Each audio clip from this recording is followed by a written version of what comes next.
I know it's been a while, so I will wait for a few people to come in here so that way I'm not answering all the same questions a couple of times over. But man, oh man, do we have a doozy today.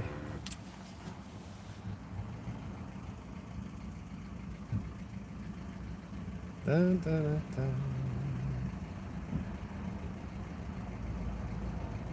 There's 3 people in there. Hello, hello.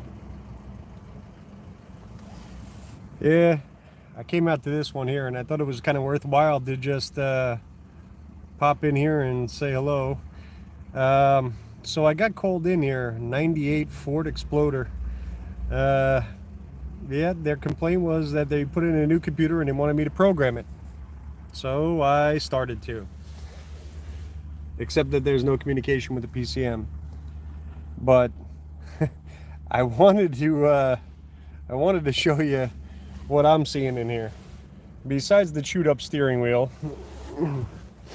besides the chewed up seats, I don't know whether or not you guys can see that okay. Besides the armrest, besides the duct taping to, I guess, prevent water intrusion, the handle that doesn't work just flaps around, and the duct I think it's completely molded out of duct tape when I first opened this car, by the way. That's what ended up happening here. Kind of just plopped right off. So yeah, I'm sure they'll want to weld that back together. Yeah, that's the rim. I just wanted to, I felt the need to share this with you guys. You know, sometimes there's a point where we have to really look at a car and go, am I really doing this? And 260,000 miles on a car like this. I mean, I don't even need to show you the insides. Factory, yeah, it's factory, right? Enough spray paint will stop any kind of rust. Just to let you know, nothing to worry about there. Yeah, Corey, I wasn't going to mention that. So apparently somebody keeps on skipping the overtime, I guess. I don't know. But if you sit, if you sit down in that seat too hard, by the way, it just goes flap like that, and you just end up in the back seat. But that's okay though, because what's actually holding it is that blue tub back there. No, sir, that would be South Shore. But yeah, so the new computer that was put in the vehicle.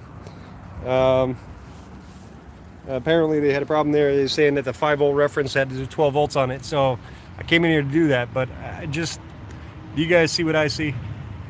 No? Here, let me help you out. That's the ground wire. It's supposed to go up here into this bracket. But when they took it out, I guess that fell apart too, though, and nobody noticed that.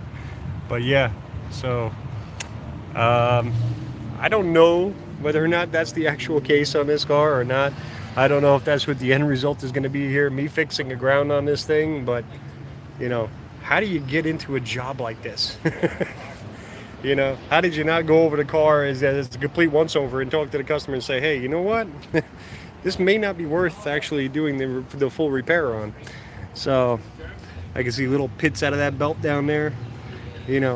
Things here are not looking too healthy.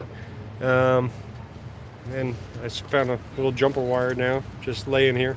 Don't know what that was for or what kind of testing they were doing with it, but if this was your customer, I mean, they may beg you and say, please, please, please fix it. And I get that, but make sure you go over the entire car. Yeah, no dormant parts on this one. Actually, that might actually be an improvement for this one. So I'm going to sit back over here again and stab myself on this thing. But yeah, I just figured I'd show you guys, some of the stuff that you get to work on. Nail polish, maybe? I don't know. I mean, plenty of stuff there. Don't worry about that sunroof leak either. That's not to be worried about. Yeah, we don't worry about those kind of things. Yeah, mass airflow sensor, unnecessary stuff. And interior lighting, we don't need any of that either. So, but I got to tell you, the aroma that comes out of this car is pretty impressive. And sadly, that's one thing that kind of bothers me the most about it all. So, you know, I don't know, guys. Let me know in the comments here what you would do if you walked out here to this car and this was the condition that your customer brought it in, and they begged you to come in here and take a look at this thing and fix it. I would love to hear what everybody has to say on this. And yeah, all right, that's it. I'm gonna go out there and go see what they actually want me to do here. Do they want me to diagnose the reason why this thing is in the condition it is? You know, or as far as the no communication part, you know, first glance here, by the way, no check engine light. When I turn the key off and turn the key on, left light obviously is going to blink because it's never been programmed, although it's not blinking now. But there's no check engine light on there, and I'm sorry for the glare. But, you know, I'll go inside there and I'll talk to them and see what they want to do on this thing. But it might end up being a repair. Who knows? But do you want to repair something like this? And this is where the question lies, right? Do I want this kid to get in this car with the water leaks, with the safety issues out there, with things rotting away, with rims that look like they're going to split apart? You know, what would you do? And yeah, anyhow, I'll talk to you guys soon. Thanks for everybody for stopping in.